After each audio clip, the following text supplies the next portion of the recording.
Ура! Бекзат деген үкіметтен ақша бөлінді. Жарайды, Дубайға 10 күн қалыпты ғой, барып кейін келші деп күйеуім маған ақша берді. Ал мен қуана Шымкентке қарай жол тарттым. Бір өзім Шымкентке барып, әпшемді алып алдым жолдан. Екеуміз бірге Дур плазаға бардық, Рахима плазаға бардық, барлығын аралап. Бірінші Рахима плазаға купальник алуға бардық. Закрытый купальник сататын магазинге кіріп, көзіме оттай түсті осы купальник, сосын сразу киіп көрдім. Қалай сіздерге, жарасып тұр ма?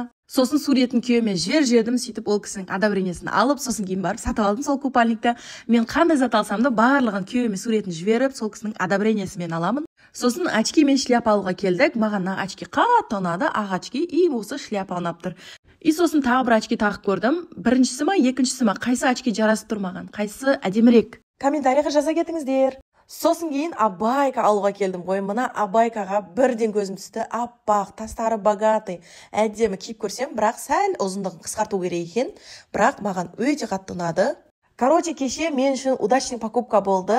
Тағы да не алған заттарымды көргілеріңіз келсе, YouTube-ға өтіңіздер, сол жаққа салатын боламын қалғанын. Мына абайкамен өзімді сафариде тұрған сияқты сезініп тұрмын ғой, құмда.